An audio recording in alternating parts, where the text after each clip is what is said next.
você, aluno dos cursos de graduação, administração, economia, contabilidade, engenharia, arquitetura, cursos que precisam calcular derivada, área, volume ou conhecer variações dentro de uma empresa, hoje é dia de vocês aprenderem taxa média de variação, de um jeito fácil e prático. Vem comigo!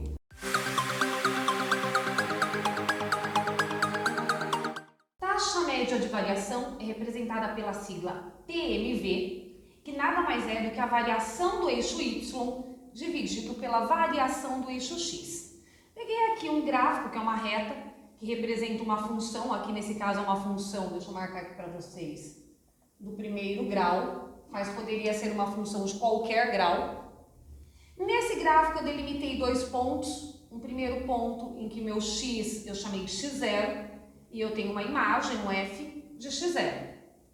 Esse espaço entre o primeiro e o segundo ponto, eu vou chamar ele de ΔX. Delta quer dizer variação do eixo x. Se eu estava no x0 e eu tive uma variação de ΔX, eu vou chegar nesse segundo ponto, que eu chamei ele então de x0 mais ΔX, e vai gerar uma imagem, um y, x0 mais ΔX. Esse intervalo que eu tenho entre o f de x0 e o f de x0 mais ΔX é o nosso ΔY. Então, para termos a nossa propriedade de taxa média de variação, nós vamos indicar quem é o nosso ΔY sobre ΔX.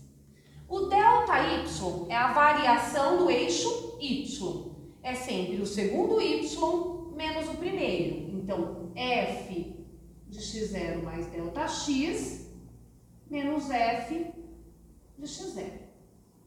E quem que é o ΔX? ΔX é o segundo x menos o primeiro. Então, x0 mais ΔX menos o primeiro, que é o nosso x0. Esse x0 com esse eu posso anular. Então, nós vamos ter que o ΔY sobre ΔX é o f de x0 mais ΔX menos o f de x0, dividido por ΔX. Então, esta daqui é a nossa fórmula padrão para o cálculo de taxa média de variação. Agora, vamos imaginar que nós conhecemos essa função e que a função dada foi y igual a x. Aqui no lugar desse x poderia ser uma função qualquer, de primeiro grau, de segundo grau, exponencial, logarítmica, qualquer função. Esse valor aqui são os intervalos do eixo x. Então, meu primeiro x vale 2, meu segundo x vale 4. É como se eu viesse aqui e usasse o 2, e aqui nesse segundo eu usasse o 4. E eu preciso descobrir quanto que vale o meu y correspondente a 2, quanto que vale o meu y correspondente a 4. Então, eu venho aqui na minha função, vou calcular o primeiro y, colocando no lugar do x o primeiro x. Então, meu primeiro y vale 2. Depois, eu vou calcular o meu segundo y, colocando no lugar do x o segundo x, que vale 4. E descubro, então nós temos que o nosso segundo y vale 4. Vou colocar eles aqui, ó. O primeiro y vale 2, o segundo y vale 4. Então, como que vai ficar a nossa variação? ΔY sobre ΔX. ΔY, segundo y menos o primeiro. ΔX, o segundo x menos o primeiro.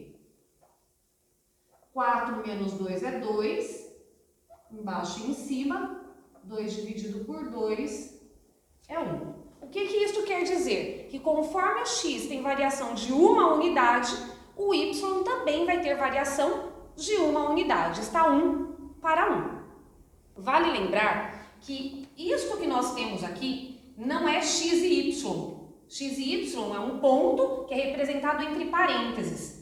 Isso que nós temos aqui é um intervalo do eixo x. Então, nós temos aqui o nosso x1 e o nosso x2.